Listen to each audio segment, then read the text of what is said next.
ओम सभी को नमस्ते। मंत्रोच्चारण। ओम सहनाववतु सहनौ भुनक्तु सह वीर्यं करवावहै तेजस्विनावधीतमस्तु मा विद्विषावहै।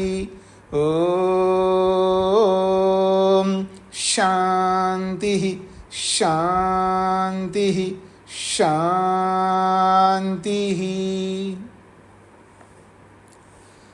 सांख्य दर्शन की कक्षा संख्या 26 है। प्रथम अध्याय के 77वें सूत्र तक हमने विचार किया है। कल के प्रसंग में प्रकृति और पुरुष, इन दोनों में कौन जगत का कारण है, ये प्रसंग चलाया है।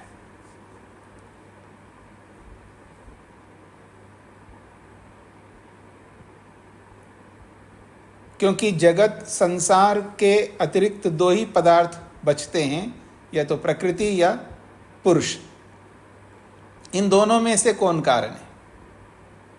पुरुष कारण नहीं हो सकता,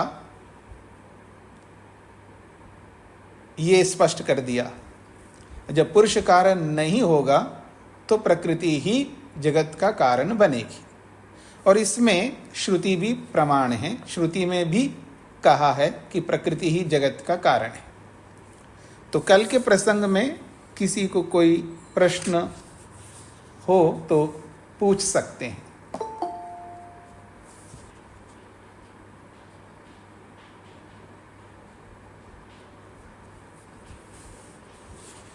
तो मैं आगे बढ़ता हूं जी। सूत्र संख्या 78 है।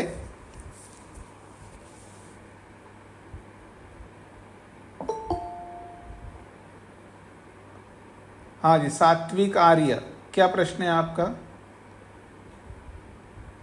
स्वामी जी जी, जो आपने कहा कि जगत को छोड़ के यही दो कारण बचते, प्रकृति या पुरुष। जी जी, मेरे को इसमें ये समझ नहीं आया कि पुरुष और प्रकृति यही दो चीज तो है, फिर ये जो जगत को छोड़ के जिस तरह से बोला गया। नहीं, जगत का मतलब कार्य वस्तु है ना। जगत तो कार्य है।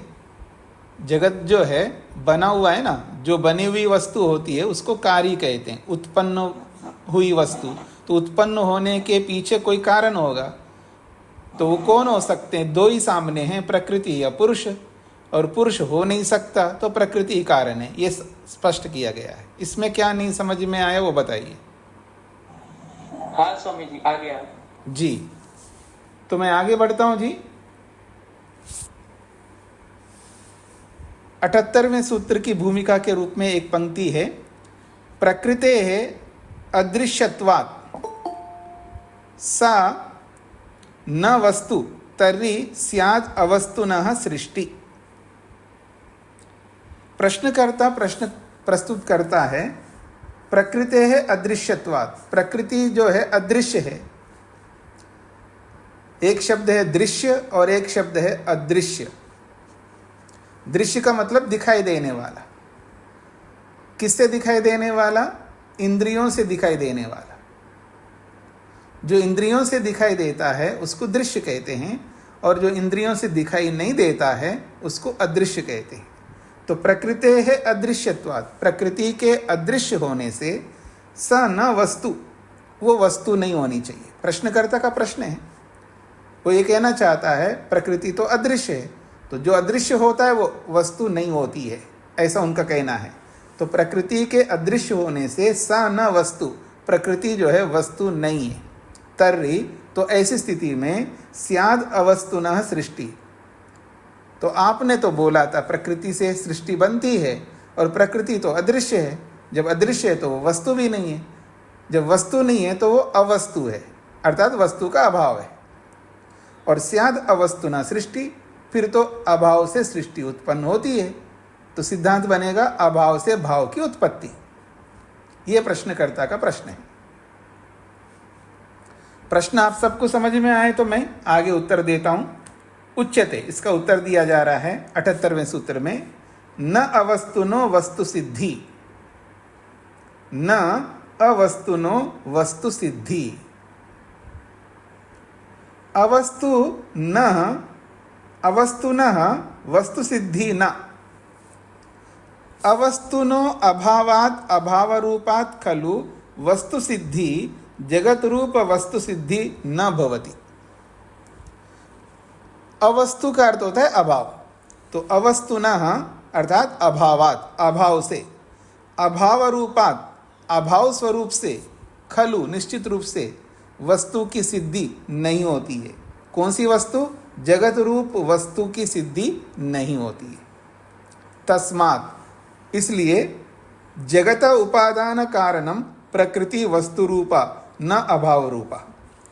तस्मात्, इसलिए हम कहना चाहते हैं जगत का जो उपादान कारण है वो प्रकृति वस्तु स्वरूप है। प्रकृति न अभाव रूपा, वो अभाव स्वरूप नहीं है। ये स्पष्ट किया यहां पर।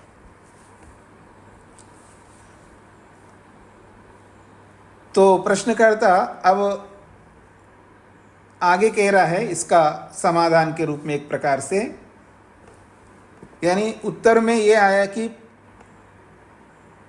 प्रकृति अभाव स्वरूप नहीं है, वो भाव है, उसकी सत्ता है। तो जगदपि खलु अवस्तु भवतु, जगत संसार भी अवस्तु हो जाए, वो भी अवस्तु है, अर्थात वो भी अभाव है। संसार भी अभाव है। देखिए, ये जो प्रसंग चल रहा है ये अद्वैत को पुष्ट करने का प्रसंग चल रहा है। अद्वैत में प्रकृति कोई वस्तु नहीं होती है, वो अभाव है, और जगत भी कोई वस्तु नहीं है, वो भी अभाव है। तो उसका खंडन महर्षि कपिल जी कह रहे हैं, जगत तो वस्तु रूप ही है और प्रकृति भी वस्तु स्वरूप है, अभाव नहीं है।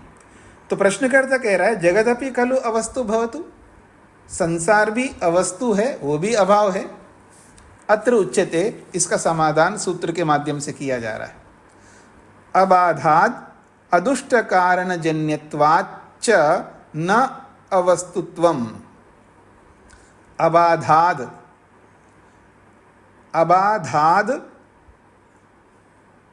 अदुष्ट कारण जन्यत्वात् च न अवस्तुत्वम। अबाधाद अदुष्ट कारण जन्यत्वात् च जगतो अबाधात् प्रमाणेन जगतो बाधो न भवति, किंतु प्रत्यक्षादि भी प्रमाणे उपलभ्यते।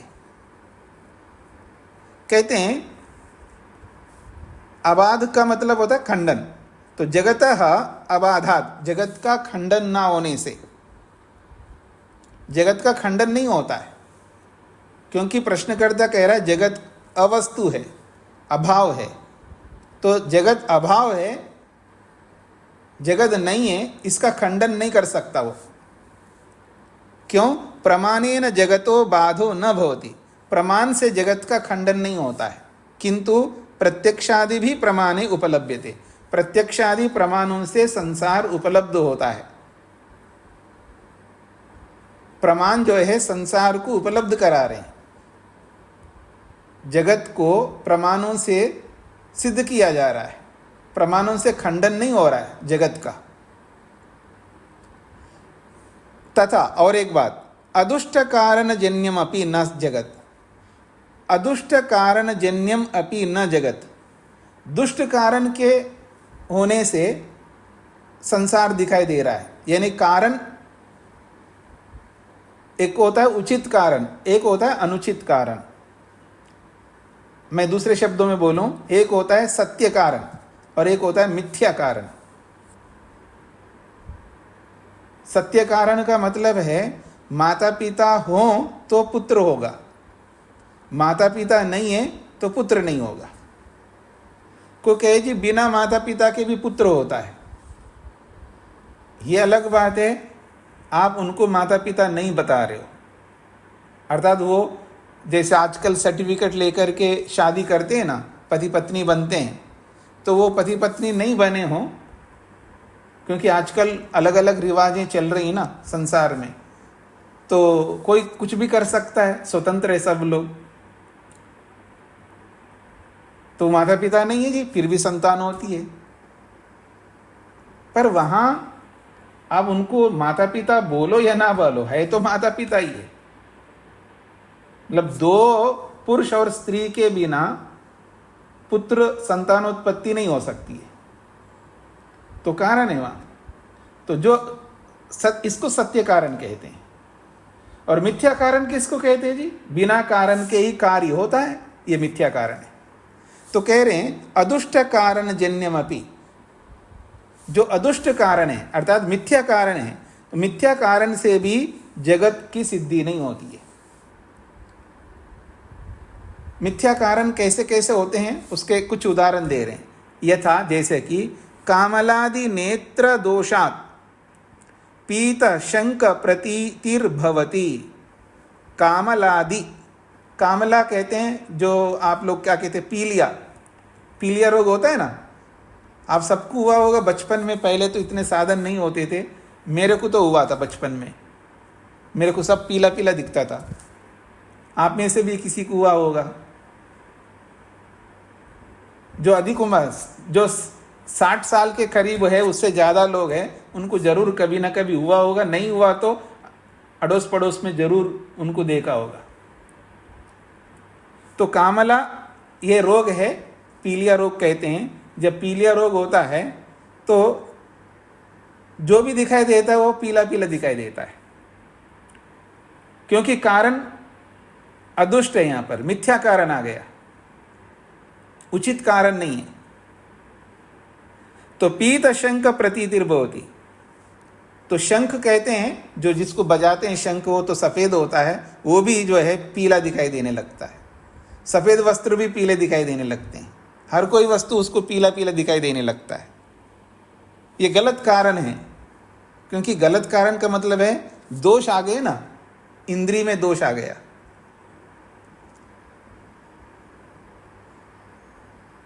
अथवा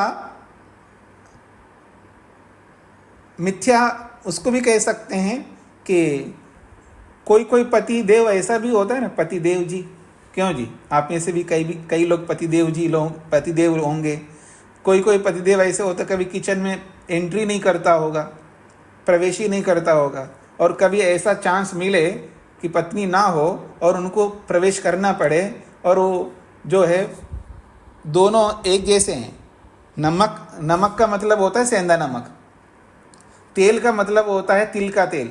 आयुर्वेद में ये पारिभाषिक है। आयुर्वेद में अगर तेल बोलेंगे वो तिल का तेल होगा, नमक होगा तो वो सेंधा नमक होगा। तो नमक जो सेंधा नमक होता है ना, उसको पीस करके रखते हैं ना, पाउडर बना के रखते हैं, वो एकदम वाइट दिखता है। और हरियाणा, पंजाब और इधर यूपी इस तरफ जो है ना, वो भूरा खाते हैं, वो भी ऐसे ही बिल्कुल पिसा हुआ रहता है, वो भी वाइट होता है। और ये बाबूजी पतिदेव जी जो है ना, कुछ बना रहे थे और उसमें नमक डालना था, और नमक की जगह वो चीनी डाल दिए, बहुत सारा चीनी डाल दिया। क्या बना रहे थे? हलवा बना रहे थे। तब तो बहुत अच्छा होगा। अगर हलवा बना रहे थे और उस हलवा में चीनी की जगह अगर नमक डाल दें बहुत सारा,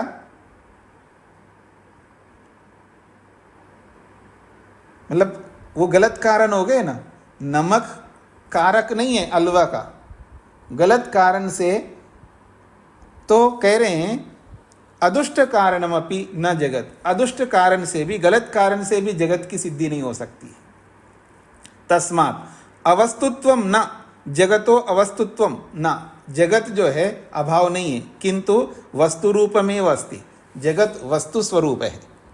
तेन वस्तुत्वे सति, जब जगत वस्तु के रूप में होने पर, जगतः तस्य कारणेनापि वस्तुना भाव्यम, जब जगत भी वास्तविक है, वस्तु के स्वरूप में सिद्ध हो रहा है प्रमाणों से, तो जब जगत ही सिद्ध हो रहा है प्रमाणों से, तो जगत का कारण भी सिद्ध हो जाएगा।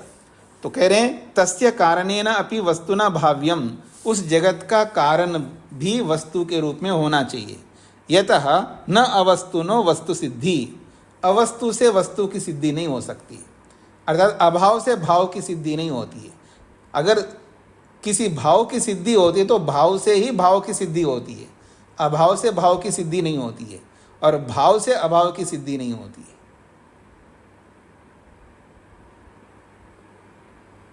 ये गलत बोला है मैंने, आपको समझना है।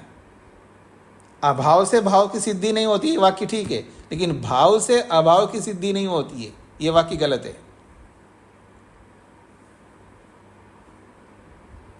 हाँ जी, मैं आगे बढ़ रहा हूँ जी। तो आपके सामने आया है कि जगत भी प्रामाणिक है, जगत की भी सत्ता है और उसके कारण की भी सत्ता है। तस्मात्, इसीलिए कहना चाहते हैं भावे तद योगेन तद सिद्धि अभावे तदभावात् कुतस्तराम तत्सिद्धि। भावे तद योगेन तत्सिद्धि अभावे तद अभावात् कुतस्तराम, ये एक ही शब्द है, कुतस्तराम तत्सिद्धि।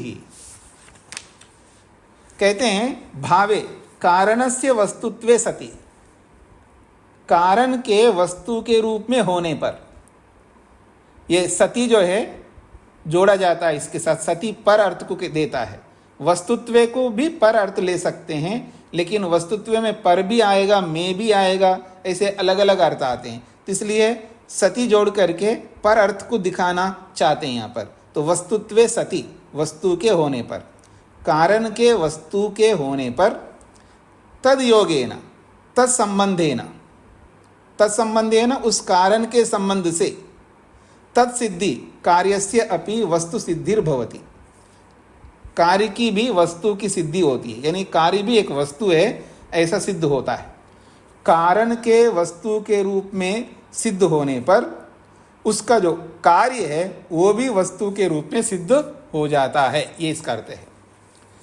अभावे, कारणस्य अभावे अवस्तुत्वे, यदि कारण का अभाव हो और कारण के अवस्तु के रूप में होने पर, तद अभावात्, तद अभाव योगात्, उस अभाव के योग से, कुतस्तराम तत्सिद्धि, कुतो ही जगत सिद्धिर्भवेत्, जब कारण के ही अभाव हो गया, कारण ही नहीं है, तो कुतस्तराम करते हैं किस प्रकार से जगत की सिद्धि हो जाएगी। जब कारण की असिद्धि है तो जगत की भी सिद्धि नहीं होगी।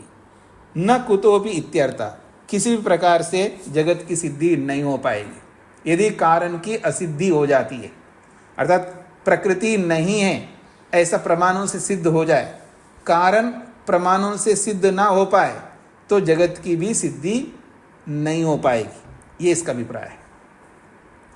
अस्ति ही जगत, परंतु जगत संसार तो है, तस्मात् प्रकृत्याख्येन भाव पदार्थेन जगत कारणेन भवितव्यमेव।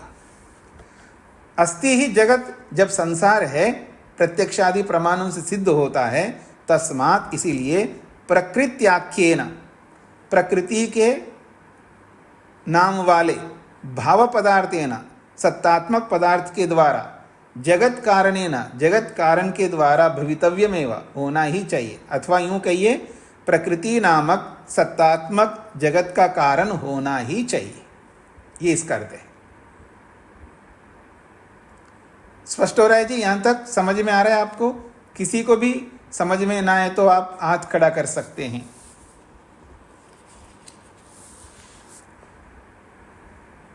आगे बढ़ता हूं जी। प्रश्नकर्ता ने प्रकृति को अभाव सिद्ध करने का प्रयास किया, सिद्ध नहीं कर पाया, और जगत को भी अभाव सिद्ध करने का प्रयास किया, नहीं कर पाया। अब कहते हैं अच्छा, न कर्मणा उपादानत्व अयोगात्, कोई ये कहे प्रकृति कारण नहीं है जगत का, तो कर्म ही कारण हो, कर्म से जगत बनता हो, तो कहते हैं न कर्मणा उपादानत्व अयोगात्, कर्म में उपादान बनने की योग्यता नहीं है, कर्म उपादान नहीं बन सकता। ये 81वें सूत्र में बताया जा रहा है। कर्म जगत का उपादान कारण नहीं हो सकता, ये इसका अभिप्राय है। न कर्मणा यदि केनचित कल्प्येता का आवश्यकता भावरूपाया प्रकृतेः जगत सिद्धौ। यदि केनचित कल्प्येता, यदि किसी के द्वारा कल्पना की जाए, अर्थात कोई भी व्यक्ति ये कल्पना करे, का आवश्यकता भावरूपाया प्रकृतेः, प्रकृति की क्या आवश्यकता है, सत्तात्मक प्रकृति की क्या आवश्यकता है जगत के निर्माण में। का आवश्यकता, क्या आवश्यकता है, किसकी, भावरूपाया प्रकृति, सत्तात्मक प्रकृति की क्या आवश्यकता है, किसके लिए, जगत सिद्धो, जगत को सिद्ध करने के लिए। यस्या विवेको अपेक्षेता, और फिर उसका विवेक हमको करना पड़ेगा। जब सत्तात्मक प्रकृति की आवश्यकता ही ना हो तो फिर उस प्रकृति का विवेक करने की आवश्यकता नहीं पड़ेगी। हाँ जी, थोड़ा समझने का प्रयत्न करना। प्रश्नकर्ता लोग भी अजीब होते हैं। अब उसको, उसकी आवश्यकता को हटा दो, तो जब आवश्यकता नहीं तो उसको क्यों जानूं मैं।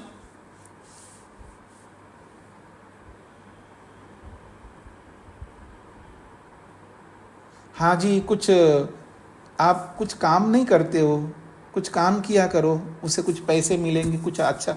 मेरे को पैसे की आवश्यकता नहीं है।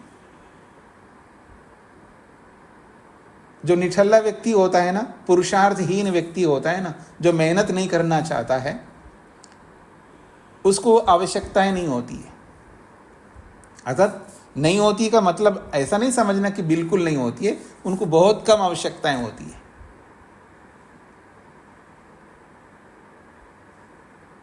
कभी कभी कुछ लोग ऐसे भी होते हैं कि आवश्यकता होते हुए भी वो ये कहते हैं कि मेरे को आवश्यकता ही नहीं उसकी,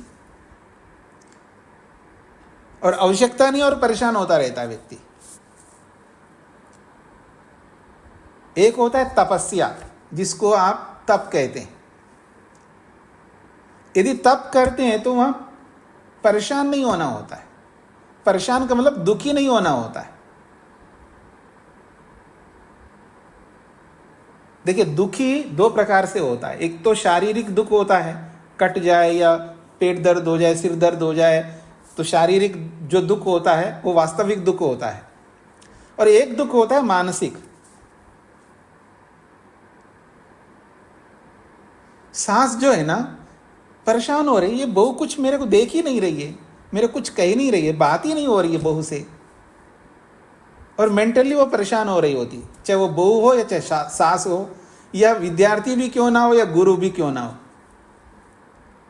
मानसिक रूप से व्यक्ति दुखी होता है, उस दुख की कोई आवश्यकता नहीं है। वैसे कोई दुख नहीं दे रहा कोई व्यक्ति।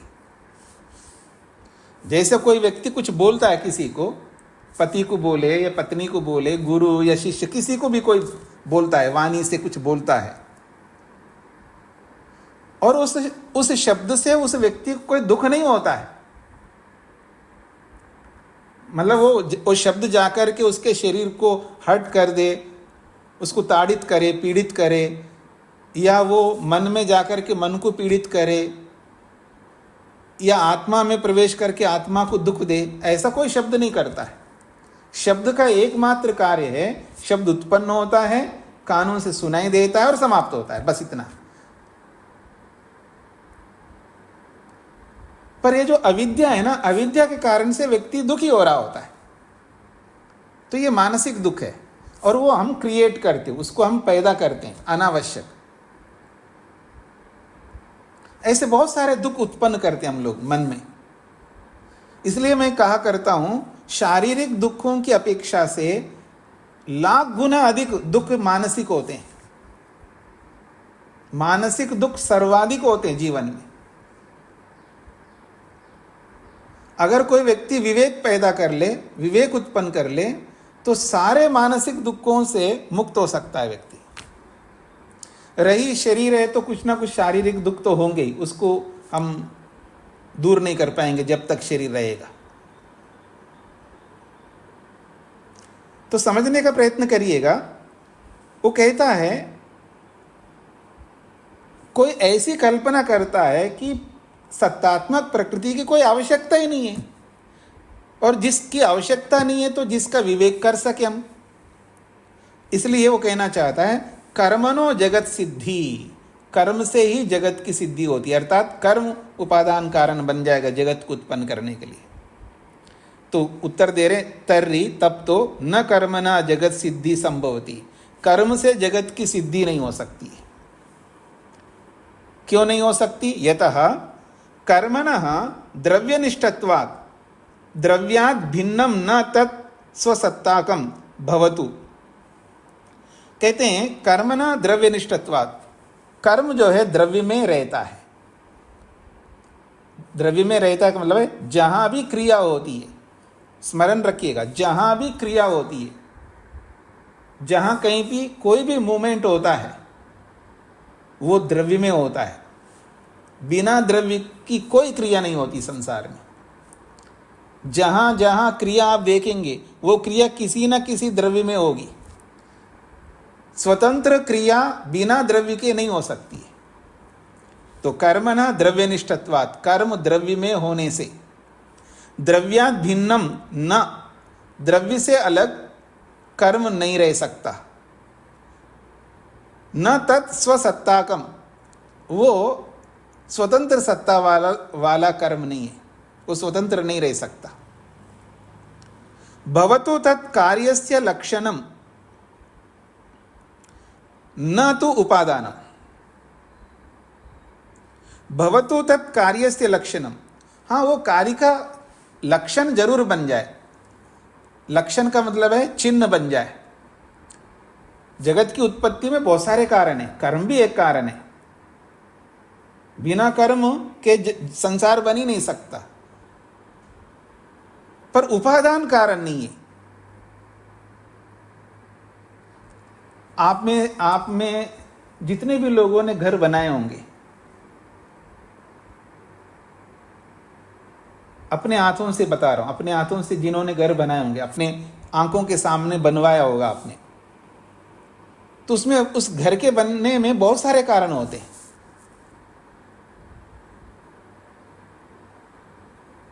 उसमें गधा भी कारण है। गधा को समझते हैं जी? ऐसे कैसे नहीं समझेंगे जी आप गधे को? क्यों जी? मतलब जिस गधे पे मिट्टी आती है, ईंटें आती हैं, सीमेंट आता है, बहुत कुछ आता है ना। गधा, गधा का मतलब ट्रक हो, ट्रैक्टर हो, वो गधा ही तो है, गधे का ही तो काम है। ढोने के काम जो करते हैं वो गधे हैं। योगिक अर्थ में बता रहा हूं मैं, हाँ योगिक अर्थ में बता रहा हूं। तो कारण तो बहुत है, लेकिन गधे को कोई कारण नहीं बन। हाँ जी, आपका जो मकान बना है इसके पीछे क्या कारण है, तो आप ये थोड़ा कहें हाँ जी ट्रैक्टर भी इसका कारण है, हाँ वो भी, ऐसे ऐसे कारण थोड़ा बताएंगे आप। तो यही कहना चाह रहे हैं भवतु तत् कार्यस्य लक्षणम, वो कार्य का लक्षण बने, कार्य के बनने के पीछे वो एक कारक बने, न तो उपादानम, वो उपादान कारण नहीं होगा। तस्य अद्रव्यत्वात्, क्योंकि कर्म द्रव्य ना होने से। उपादानत्व अयोग्यत्वम अस्ति, इसलिए उपादान बनने का की योग्यता कर्म में नहीं है। उपादानम तो तदेव भवति यद रूपांतरत्वम आदत्ते। इस बात को ध्यान से समझने का प्रयत्न करना। उपादानम तु तदेव भवति, उपादान कारण तो वही होता है यद रूपांतरत्वम आदत्ते, जो अपने स्वरूप को बदलता हो। यद रूपांतरत्वम आदत्ते, रूपांतर को प्राप्त होता है, अर्थात अपना स्वरूप को चेंज करता हो, बदल देता हो। परिणमते, वो परिवर्तित होता है। कर्म तो द्रव्यस्थम, कर्म तो द्रव्य में रहता है। यावत कर्मण अंतः स्यात्, जब तक कर्म समाप्त नहीं होता तब तक वो द्रव्य में रहता है। तावदेव अवतिष्ठते, और तभी तक रहता है वो। न स्थायी, और कर्म स्थायी रूप से नहीं रहता है। किंतु प्रकृति एव परिणाम, प्रकृति ही का परिणाम होता है। प्रकृति जो है सत्वर स्तंभ का ही परिवर्तन होता है, बदलाव होता है, और उसी का परिणाम जगत है। तस्मात् प्रकृतेः विवेको अपेक्षते, प्रकृति का विवेक करना अपेक्षित है, प्रकृति का विवेक करना चाहिए। हाँ जी, मैं क्यों बोलता हूँ कि साइंस समझना चाहिए। बिना साइंस के मुक्ति नहीं मिल सकती। जब तक प्रकृति का विवेक करने लग जाओगे तो साइंस ही समझेंगे आप। पदार्थ विद्या, ये पदार्थ विद्या, और वेद कहता है पदार्थ विद्या को जानना चाहिए, और महर्षि स्वामी दयानंद भी लिखते हैं पदार्थ विद्या को जानना चाहिए। पदार्थ विद्या को आप साइंस शब्द से घबराइएगा मत। साइंस का मतलब है वस्तु को वस्तु के रूप में प्रस्तुत करता है। विज्ञान का मतलब ये है ना, जो वस्तु जैसी है उस वस्तु को उस रूप में दर्शाता है। तो पदार्थ विद्या भी यही है। इसलिए प्रकृति का विवेक तो करना ही होगा।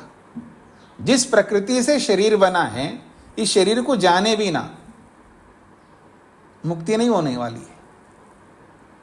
जिस प्रकृति से शरीर बना है, इस शरीर को जाने बिना मुक्ति नहीं हो सकती। मेरा यह अभिप्राय नहीं है कि आपको MBBS करके क्लिनिक खोल करके बैठना चाहिए तभी आप जान पाएंगे। मेरा यह अभिप्राय नहीं है। मेरा यह अभिप्राय है शरीर को जानना ही होगा। शरीर कैसे स्वस्थ रह सकता है, शरीर को कैसे निरोगी रखा जा सकता है, शरीर को कैसे दीर्घजीवी बनाया जा सकता है। केवल मंत्र बोलेंगे, जीवे में श्रद्धा शतम शृणुयाम, यही बोलेंगे आप लोग। जब आशीर्वाद देते ना तो आप लोग यही तो आशीर्वाद देते हो, 100 साल तक जी लेना। कैसे जिएंगे? शरीर को समझेंगे तभी तो जी पाएंगे ना। तो आइए आगे बढ़ते हैं। अगला सूत्र है 82वां, न आनुश्रविकाद अपि तत्सिद्धि साध्यत्वेन आवृत्ति योगात् अपुरुषार्थत्वम। बहुत महत्वपूर्ण सूत्र है।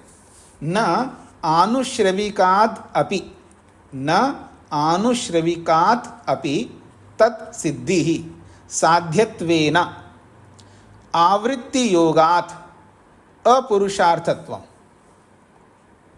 आनुश्रविकात अपि तत्सिद्धि न। आनुश्रविक क्या होता है, इसको समझाया जा रहा। अनुश्रूयते वेदादि,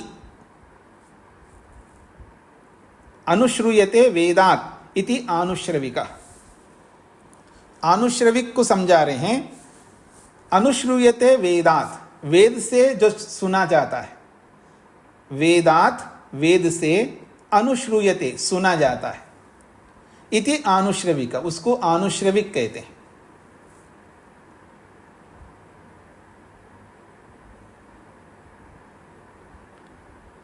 जो वेद से हम सुनते हैं ना, क्या सुनते हैं जी वेद से?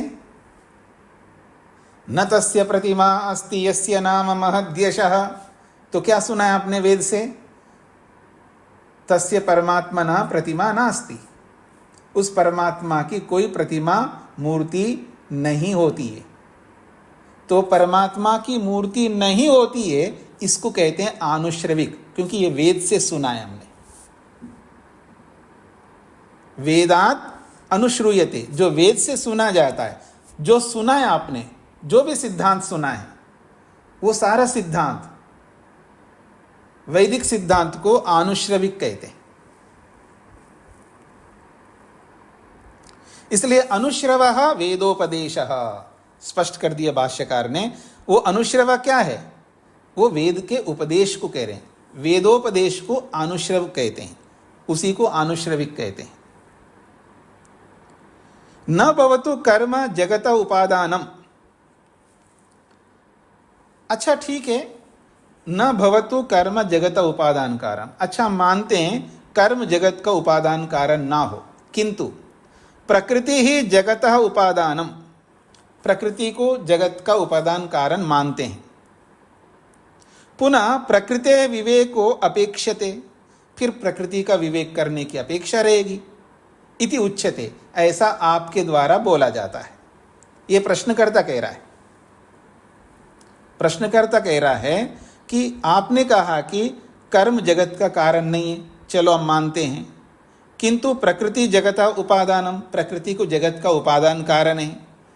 पुनः फिर जब प्रकृति जगत का उपादान कारण है तो प्रकृति विवेक अपेक्षते, प्रकृति का विवेक करने की अपेक्षा रहेगी। इति उच्यते, ऐसा आपके द्वारा कहा जाता है। यह प्रश्नकर्ता कह रहा है सिद्धांति से।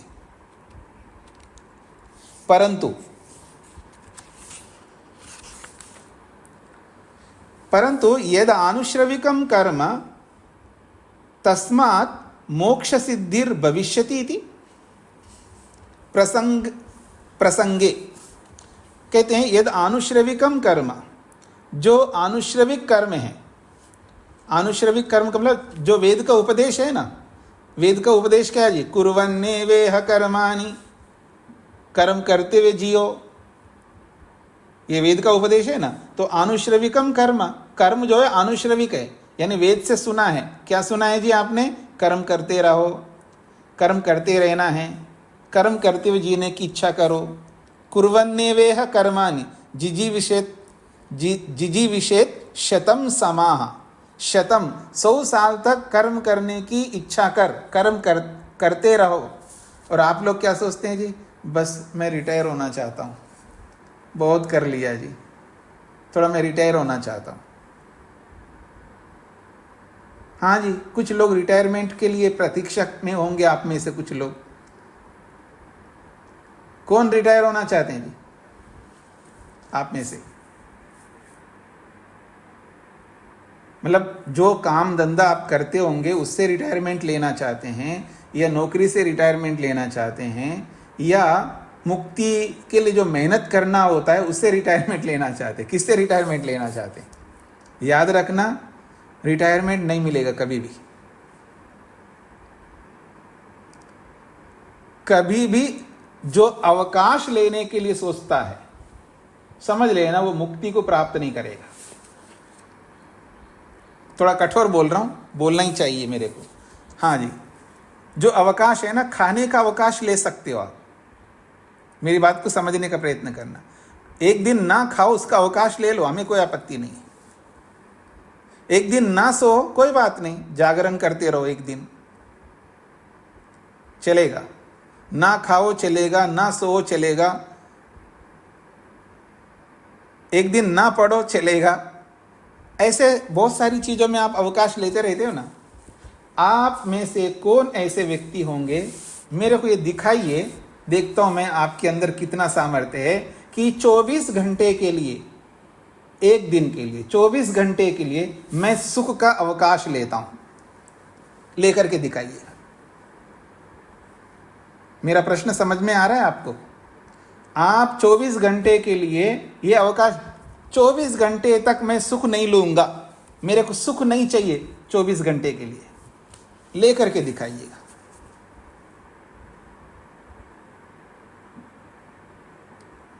जीवात्मा है सुख के लिए, आप नहीं ले सकते। 3 काल में असंभव है। हाँ, आप अदुष्ट कारण से अवकाश ले लिया ऐसा समझो तो मैं समझ सकता हूं। अभी पढ़ा ना अदुष्ट कारण,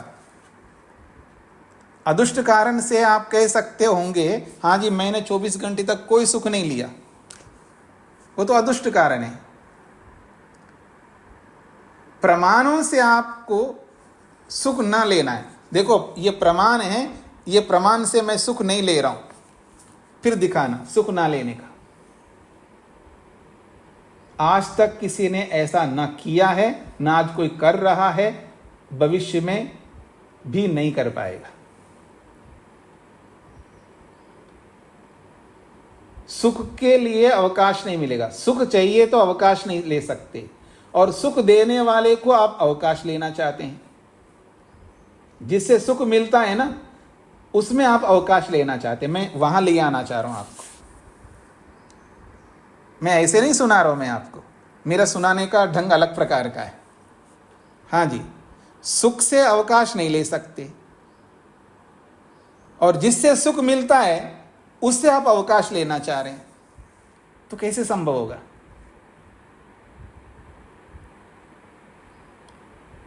जिससे सुख मिलता है उससे आप अवकाश लेने की चेष्टा करते हैं, तो ये कैसे काम चलेगा? तो आप अवकाश ले नहीं सकते,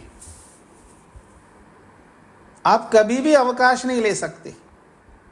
और आप ध्यान का अवकाश लेना चाहते हैं, स्वाध्याय का अवकाश लेना चाहते हैं, पता नहीं किस किस का अवकाश लेना चाहते हैं आप। लेते रहो। हाँ जी, तो कह रहे हैं ये जो कर्म है, तस्माद मोक्ष सिद्धिर भविष्यति, ये जो कर्म है, कर्म से मोक्ष की सिद्धि हो जाएगी, ये प्रश्नकर्ता कह रहा है। इति प्रसंगे, ऐसा प्रसंग आने पर, खलु उच्यते, उसका समाधान कर रहे हैं, आनुश्रविकाद वैदिक कर्मणो अपि मोक्ष सिद्धिर न भविष्यति। इस बात को समझने का प्रयत्न करिएगा, पटरी से उतरना नहीं, पटरी में रहते हुए समझने का प्रयत्न करिएगा। वो कहते हैं आनुश्रविकाद वैदिक कर्मणा अपि, ये जो आनुश्रविक वैदिक कर्म है, वेदों का जो कर्म है, इस वैदिक कर्म से भी मोक्ष सिद्धिर न भविष्यति, मोक्ष की सिद्धि नहीं हो पाएगी। क्यों नहीं हो पाएगी? यतः, क्योंकि यथा लौकिक कर्मणा फलम साध्य कोटौ तद वैदिक कर्मणा फलमपि साध्य कोटौ साध्यत्वेन फलक्षय प्रसंग। जैसे लौकिक कर्म से, लौकिक कर्म करता है, लौकिक कर्मों का फल जो है वो साध्य कोटि में, अर्थात लौकिक कर्मों का फल मुक्ति नहीं मिल सकती है, ऐसे वैदिक कर्मों से भी मुक्ति नहीं मिल सकती है, और उन फलों का क्षय हो जाता है। ये बात आपको समझनी है। क्या कहना चाहते हैं? आप पटरी से उतरेंगे ना तो बिल्कुल समझ में नहीं आएगी, पटरी पे रहना है आपको। पटरी पे रहना समझ रहे हैं ना आप लोग? पटरी से उतरते ही आप भटक जाएंगे। जैसे लौकिक कर्म का मतलब क्या है जी? जैसे कोई नौकरी करता है उसका फल मिलता है, कोई भोजन बनाता है तो उसका फल मिलता है, तो लौकिक फल है ये, लौकिक कर्म है, लौकिक कर्मों का फल मिलता है। वैदिक कर्म का मतलब यहाँ वो कर्म लेना है जिन कर्मों से मुक्ति नहीं मिलती है, जिनको हम सकाम कर्म कहते हैं। या जिन्होंने अभी अभी योग दर्शन पढ़ के आए हैं, वहाँ पर शुक्ल कर्म है, मिश्रित कर्म है, और अशुक्ल कर्म है, कृष्ण कर्म है। या मैं दूसरे शब्दों में बोलूं, यज्ञ याग आदि करके मुक्ति को कोई पाना चाहेगा तो नहीं कर पाएगा, प्राप्त नहीं कर पाएगा, क्योंकि ये सारे सकाम कर्म हैं, इनका फल जल्दी नष्ट हो जाता है, इसलिए इनसे मुक्ति नहीं मिल सकती, ये कहना चाह रहे। उच्यते च, और शास्त्र ये भी कहता है, तद यथा इय कर्मचितो लोकः क्षीयते एवं अमुत्र पुण्यचितो लोक क्षीयते। ये छांदोग्य उपनिषद का बहुत महत्वपूर्ण प्रसंग है। तद यथा, जैसे कि इह कर्मचितः लोकः, लोक का मतलब मनुष्य, यह कर्मचिता, इस संसारिक कर्मों को कर लेता है और उन कर्मों का फल क्षीयते, जल्दी समाप्त होता है। यह इस संसार में रहते हुए लोकः, ये जो मनुष्य है, कर्मचिता, कर्मों को एकत्रित करता है, अर्थात कर्म करता है, लौकिक कर्म करता है, और लौकिक कर्म जब करता है उसका जो फल है वो क्षीयते, बहुत जल्दी समाप्त हो जाता है। एवं इसी प्रकार से अमुत्र पुण्यचिता, जो अमुत्र के लिए, जो स्वर्ग के लिए जो पुण्य का अर्जन करता है, वो भी क्षीयते, वो भी नष्ट हो जाता है।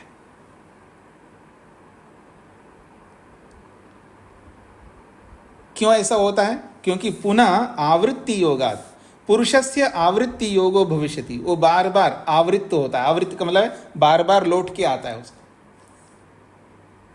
सांसारिक कर्मों को करता है तो मर जाता, फिर पैदा होता है, फिर कर्म करता है वैसे ही, फिर वैसे ही मर जाता है। और अमुत्र पुण्यचिता, जो पुण्य कर्म करता है व्यक्ति, स्वर्ग कामो यजेता, ऐसे ऐसे बहुत कुछ सुनते हैं ना आप, उन पुण्य कर्मों को भी करता है और स्वर्ग को प्राप्त करता है, फिर वापस लौट के आता है। पुरुषस्य आवृत्ति होगा, उसका बार बार जन्म मरण में आवृत्त होना पड़ता है, लौटना पड़ता है। अतः अपुरुषार्थत्वम स्यात्, ये अपुरुषार्थ है, वो पुरुषार्थ नहीं है। पहले सूत्र को याद कर लीजिएगा, अथ त्रिविध दुख अत्यंत निवृत्ति अत्यंत पुरुषार्थ। वो अत्यंत पुरुषार्थ करना होगा। हमें उन कर्मों को करना होगा जिन कर्मों को करने से हमको बार बार आवृत्त होने की आवश्यकता नहीं पड़ेगी, और वो इन कर्मों से संभव नहीं है। वो हमें निष्काम कर्म करने होंगे, और निष्काम कर्म करने के लिए हमें बहुत कुछ त्याग करना पड़ता है। ये जो अभिलाषा है ना, ये जो कामना है, तमन्ना है, ये जो सकामता है हमारे मन के अंदर, मेरे को लोग पहचाने, लोग मेरे को देखे, यानी जो भी हमारी कामनाएं रहती है, संसार की कामनाएं जिनको सकाम कहते हैं, हम जो भी कर्म करते हैं उन कर्मों के पीछे देखिए, मेरी ओर देखिएगा, ऐसे ना होकर के ऐसे कारण हमारे रहते हैं।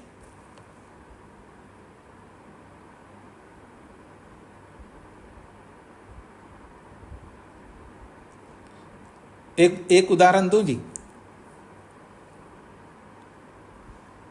गुप्त दान करता है व्यक्ति, आप में से भी करते होंगे। देखिए, आप गलत करते, ये मेरा प्रश्न नहीं है, ना मैं आपके ऊपर आक्षेप कर रहा हूं, लेकिन उसका जो मर्म है वो मैं आपके सामने रखता हूं। गुप्तदान दिया, मेरा नाम नहीं लेना है, अच्छी बात है। जिसको दिया जा रहा है उसको तो पता लग रहा है ना, तो गुप्त कहां हुआ?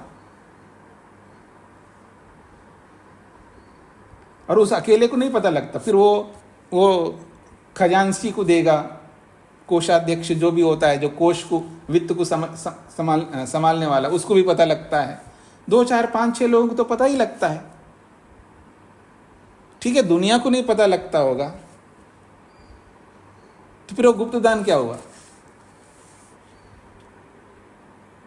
और एक बात बताऊं, आज बड़े कड़े नियम बताए हैं, अब वो गुप्तदान भी आप नहीं दे सकते। अभी ऐसे नियम बनाया है सरकार ने कि आप वो गुप्तदान भी नहीं कर सकते।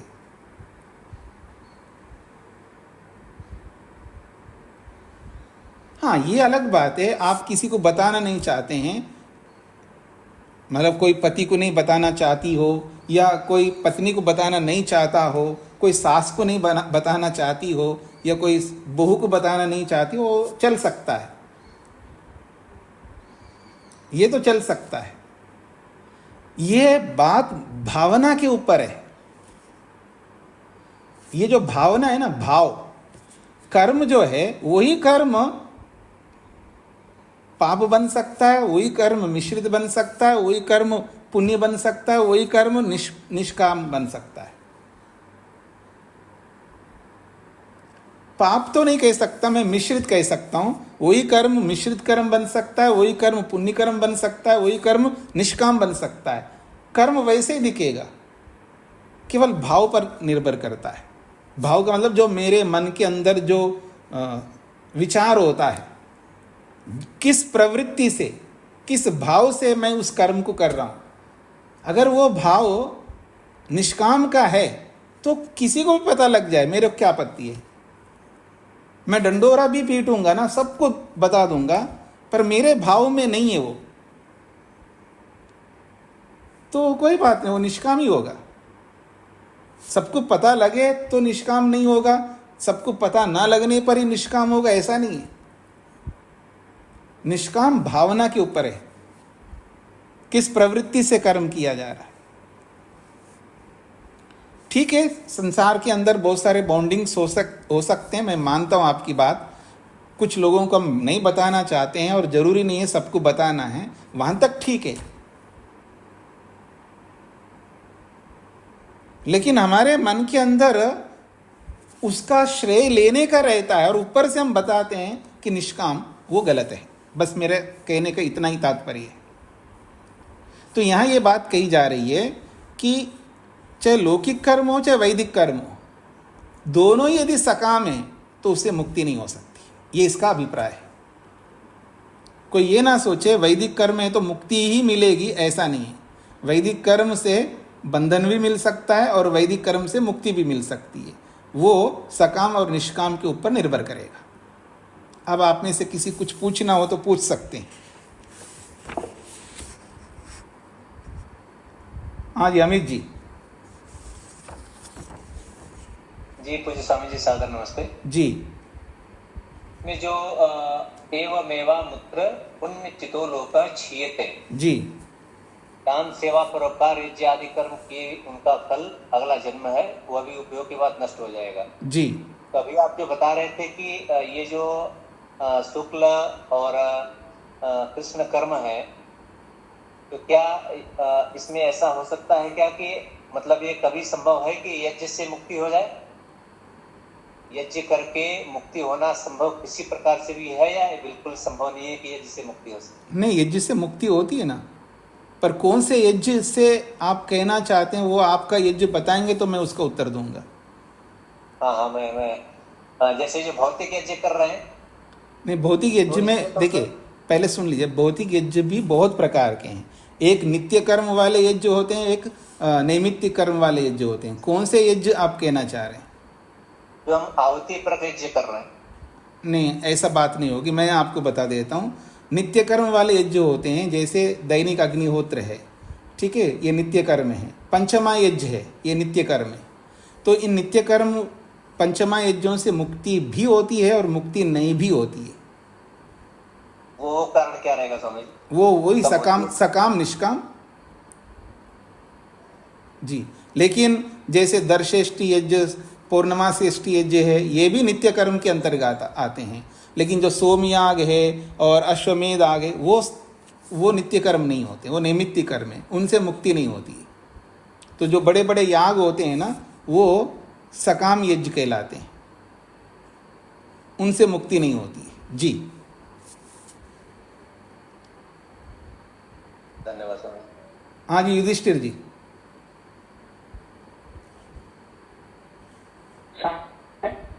जी।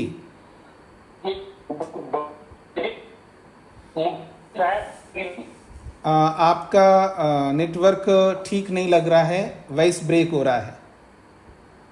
नरेंद्र जी। स्वामी जी ओम। जी। स्वामी जी, ये 21वें सूत्र के भाष्य में अंतिम पंक्ति में आया है ताव देव तिष्ठते, इसका अर्थ लेंगे। कौन से है सूत्र में? ये 81वें सूत्र की अंतिम पंक्ति में ताव देव तिष्ठते कहते हैं तावदेव अवतिष्ठते, मतलब तभी तक वो रहता है जब तक वो द्रव्य रहता है, और द्रव्य समाप्त हो गए तो कर्म भी नहीं रहेगा। यानी किसी के आश्रय में कोई रहता हो तो आश्रय समाप्त हो जाए तो आश्रित भी समाप्त हो जाएगा ना, उसको लेकर के कहा गया यहाँ पर। जी धन्यवाद। शेखर जी। प्रणाम स्वामी जी। जी। स्वामी जी, सकाम याग आदि की बड़े बड़े यज्ञ सकाम क्यों होगी? उसको भी तो निष्काम ही कर सकते हम। नहीं कर सकते, उनको सकाम को लेकर के करते हो। जी। वहाँ दो प्रकार के याग बताएं, एक नित्य कर्म और एक नैमित्तिक कर्म।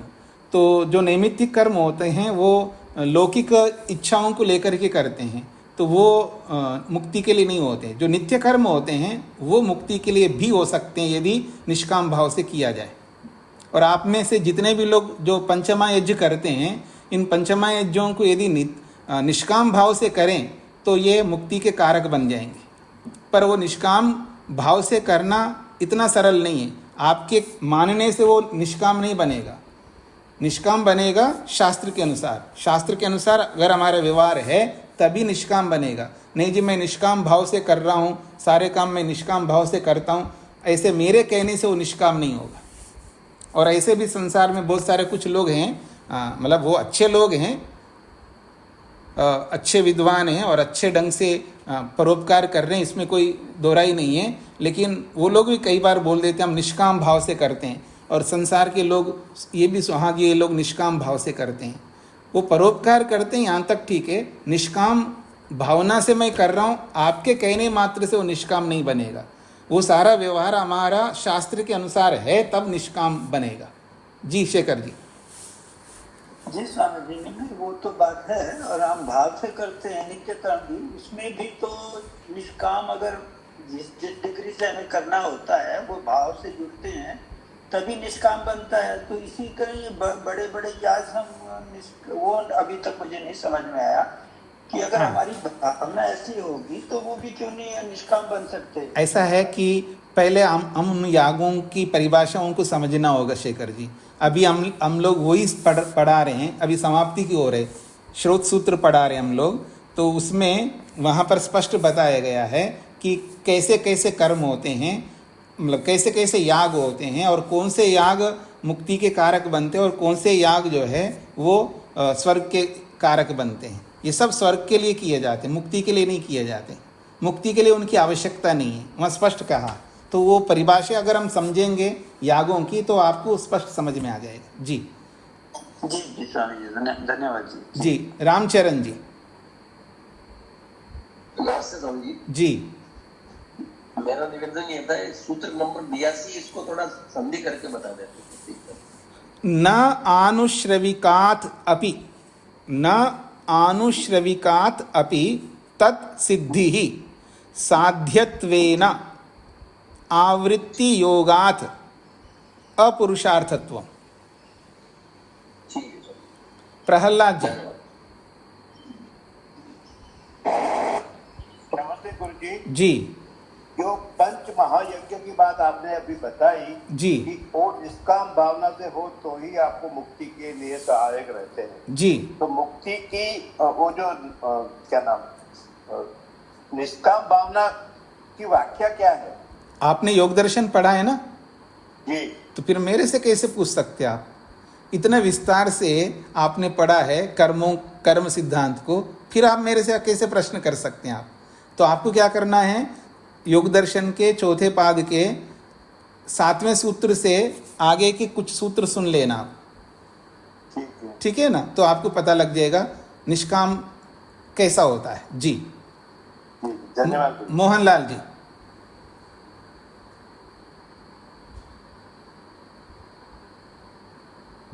हाँ जी मोहनलाल जी।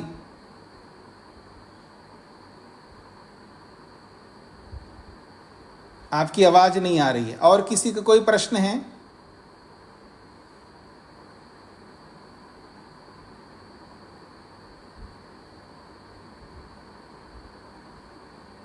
अच्छा, और किसी का प्रश्न नहीं है तो इसको यहीं पर विराम देता हूं मैं। तो 82वें सूत्र तक हमने पढ़ा है।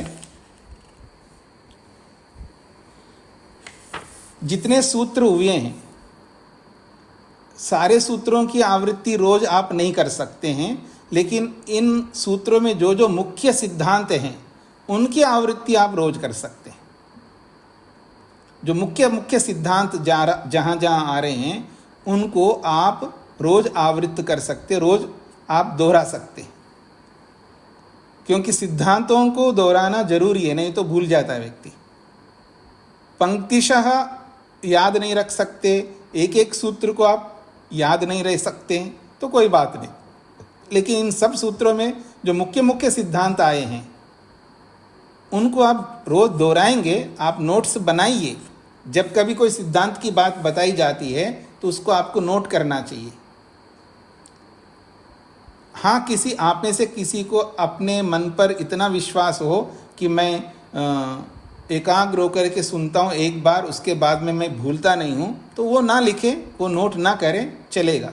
लेकिन अगर आपको लगता है मैं जो भी सुनता हूँ सब याद नहीं रख पाता हूँ, तो उनको अवश्य नोट करना चाहिए। तो जो जो मुख्य सिद्धांत बीच बीच में आते रहते हैं, मैं बताता रहता हूँ, उनको आप नोट करें और उनको रोज दोहराएं, ताकि सांख्य सिद्धांत आपके मस्तिष्क में रहेगा। और वो जब सिद्धांत आपके मस्तिष्क में रहेगा तब आप कभी भी भूल नहीं करेंगे। कभी भी कहीं पर भी कोई सांख्य की बात आएगी तो आप अचंभित नहीं होंगे, समझ लेंगे और उत्तर भी दे देंगे। आधी रात को उठा करके भी पूछा जाए तो भी आप बता देंगे। इस तरह आप आवृत्ति करिएगा। ओम शांति शांति शांति।